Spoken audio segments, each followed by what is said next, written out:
Káàbọ̀ o káàbọ̀, Iyabo Ojo káàbọ̀ o káàbọ̀, Mama Priscilla o káàbọ̀, Grandma Rakim o káàbọ̀, Àna Jùmájùsì o káàbọ̀, ìwọ lọmọ abílẹ̀ sọ̀rọ̀ ọmọ abílẹ̀ sọ̀rọ̀ kílẹ̀ lanu káàbọ̀ o yes ìyókù ìyọ́ra ẹ̀yìn tèmi a kú dédé ìwòyí ẹ kú bí ojú ọjọ́ ṣe rí amọ̀dẹ̀kú àmójúbà olólùfẹ́ wa o olúwa ṣeun o tó padà sí ilẹ̀ nàìjíríà ní ayọ̀ àti àlàáfíà kò sí ẹni méjì o òun lẹ̀ ń wò yẹn o Iyabo Ojo òun lẹ̀ ń wò yẹn o Mama Priscilla wa òun lẹ̀ ń wò yẹn o nínú fọ́nrán yìí ó fi ẹ̀mí ìmoore ẹ̀wọ̀n o sí ọlọ́run elédùmarè ó dúpẹ́ lọ́wọ́ ọlọ́run pé ó mú un padà wá sílé ní ayọ̀ àti àlàáfíà pé àwọn ọmọ òun gbogbo wọn pé àwọn náà wà ní ayọ̀ àti àlàáfíà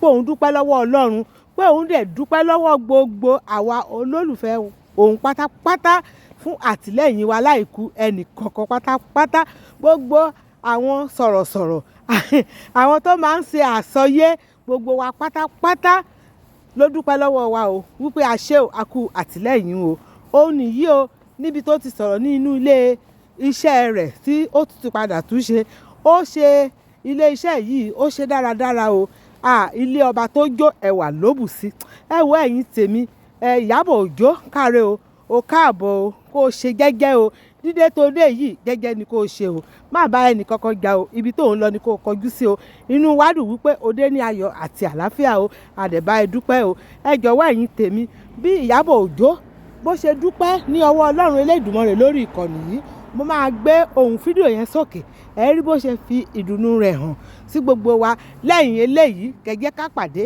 ní comment section ẹ jọ̀wọ́ ẹ bá mi share ẹ bá mi like ẹ bá mi comment ìyókùn ìyọra ọmọdé ti dì sí o adé ajẹkanra o pàdé ìpọjà ẹrẹmúrin àríra ayègbè ìsíbìrè o mọ lọ́sẹ̀ kí tí o ẹ jẹ́ kí n gbé fọ́nrán yẹn kí n gbé ohùn rẹ̀ sókè báyìí. Hello guys, I am back. I just arrived. Yes. So for my beautiful customers and lovers, I want to say a very big thank you for holding it down for me. Sales was amazing, especially when I posted the video that we just reopened this place. It was amazing. Thank you so much. This is the restaurant. I just came from the outdoor bar. We have the suya spots. Okay, let me quickly show you the suya spot. So we have the suya spot, but it starts in the evening.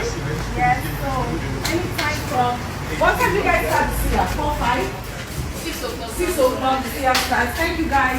And then yes, so the place that got buns. Thank you, Jesus. Thank you, Jesus. We have our pool table back. So guys, make sure you come patronize of the lounge. Also upstairs is functioning. Thank you so much. Don't forget our karaoke Sunday, Friday night. We also have our DJ live.